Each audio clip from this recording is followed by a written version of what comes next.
All right, welcome back to Easy Friday. I mentioned about my culture. I need to appreciate Byron Abuli, who is the sign language interpreter for the night. Let's look at my culture tonight. We travel all the way to Kakamega County to uncover the mysteries and traditions surrounding a natural wonder. That's the Crying Stone of Ilesi.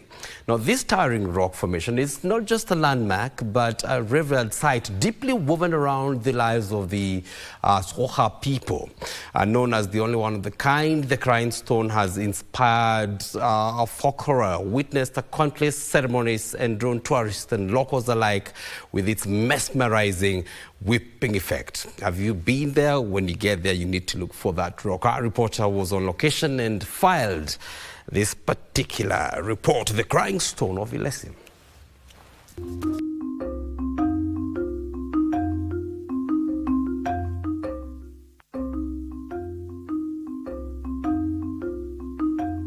Nestled within the verdant landscape of Kakamega County, the Crying Stone of Ilesi rises dramatically against the skyline, a silent witness to centuries of tradition and a symbol of authority for the Isukha people. Standing on what will soon be a 5-acre development site, this unique rock formation, believed to have originated from volcanic activity tied to Mount Elgon, resembles a solemn human figure hunched in prayer, cascading water down its face as if shedding tears. Stone has been in existence for as many years as we cannot be able to tell the exact number. But it is richly cultural in a manner that it symbolizes the authority of the Isukha. Before volcanicity to occur, we must have a mountain nearby. So Kakamega, Kisumu, Eldoret, Bungoma, Busia, reaching Uganda, our nearest mountain is Mount Elgon. So we are being told that this force of gravity moved all the way from Mount Elgon, and it was moving in a form of a hot magma, forming this handsome crying stone. Not only this handsome crying stone, we have another beautiful scenery at Kisumu there called Kitimkai. All of these features, and including other stones around within Kakamega, Kisumu, Bungoma, Eldoret, entering Uganda, all of these stones were formed during volcanicity eruption due to force of gravity from Mount Elgon. Kakamega County Chief Officer acknowledges its status as the world's only crying stone and an enduring symbol of cultural reverence. We've been able to map and identify it as a cultural site, as a tourism site, as a site that belongs now to the county government of Kakamega. For generations, the stone has served as a cultural hub. According to local elder Francis Shitiabai, it is here that rituals such as the Luya circumcision and cleansing ceremonies take place. Walikuwa nakuja hapa Crying Stone, wanalala, wakilala wanafanyia na hizo vitu kwa masiku kadhaa ili watakuwa wamejiandaa wenyewe. Wakitengeneza zile sherehe za kutahirisha watoto ama za kusababisha kama kule kuna makosa zile kile kitamaduni.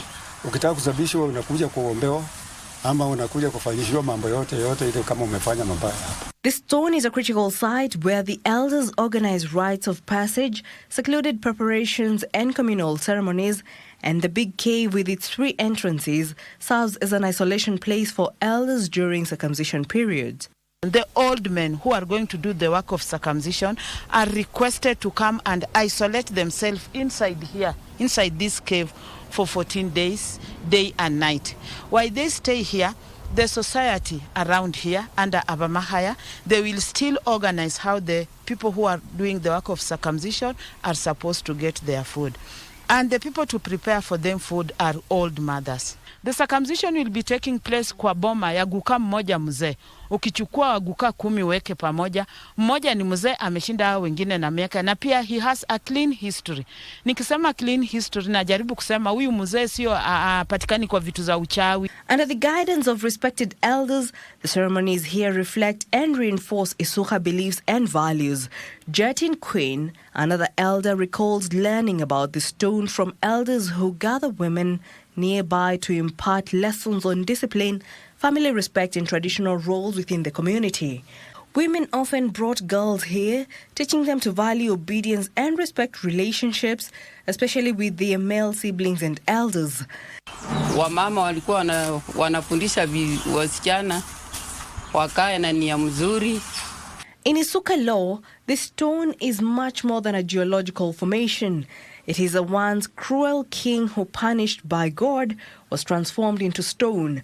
From the back, the stone exhibits human features including the neck and back and the absence of feet, suggesting the figure's kneeling form as it seeks divine forgiveness. He was a cruel king who was not taking care of his people in a good way, and so then God was disappointed with him, punishing the Isukha people, turning him into a stone. That's why he remained crying, and that's why it's called the Crying Stone. With the head, the way my hands are pointing, the neck, the back, with other features found at the back. But it's unfortunately we cannot see the legs because the king is kneeling down, crying, praying, asking for forgiveness from God. This myth carries a powerful lesson on humility, repentance and justice, traits revered by the community. The Crying Stone's mystical qualities extend beyond folklore. Two caves beside the stone serve as site for both spiritual reflection and correction. The smaller cave is a shrine where people come to pray and elders conduct ritual cleansing in cases of taboo or transgression. It's a cave where people will come and do worshipping. It's a shrine. On top of being a shrine, it's also a correcting center. For example, when something bad has happened in this society, for example, prolonged drought, children from same family having a child. Okay, Isukha people believe that killing is a sin because the Bible also doesn't encourage killing. So they will encourage both the two, the girl and the boy, mostly the girl to give birth to the child, and then the child will be taken to that cave where old men and old mothers will be requested to come and do guiding and counseling over there. And something good or something being, I don't know how I can say it, we will not take the child to go and sell the child, or we will not kill the child. The child will be taken to somebody within the Isukha people, Abamahaya mostly. The child will be given to that, the child will be given to that family, and that family will take that child like their child. In the instance of incest, individuals are disciplined and a symbolic sheep is sacrificed, its hide worn as a cautionary mark. For those seeking fertility, a visit to the larger cave believed to enhance one's chances of conceiving is customary. You are not able to have a birth, to give a child, they will request you to come and pass inside that cave. And when you believe, you go back at home, you believe you are going to have a child, you are likely to receive a child, to conceive and have a child. It's also a belief in Isukha people. As Kakamega County sets its sights on transforming the Crying Stone's grounds, efforts are underway to draw ecological and cultural tourism to the region. To preserve and elevate this symbol, Kakamega County has ambitious plans underway to revitalize and develop the surrounding area, preserving its ecological integrity while establishing it as a significant cultural and tourism site. In partnership with local stakeholders, the county has acquired lands extending to the river's edge, aiming to maintain the natural water sources that have long contributed to the stone crying effect. The project will see replacement of water-draining eucalyptus trees with indigenous varieties to restore the area's water table, ensuring that the stone's tears continue to flow. The county government is in discussions with local elders and stakeholders to relocate a few residents, making room for the sustainable development of this site. The plans include a conference centre, lodging and eco-friendly recreational spaces. The Crying Stone is set to become a beacon for both cultural preservation and modern tourism. It's also a tourist attraction centre, which we are going to develop so that it assists our people in the western region and specifically this Isukha.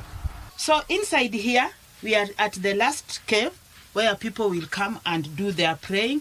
With trained guides ready to offer historical context to visitors, the county is also preparing an association dedicated to the stone's preservation, ensuring that traditional practices such as circumcision preparing ceremonies will continue in their rightful setting while safeguarding its ecological heritage. Jackie Wambiru, My Culture.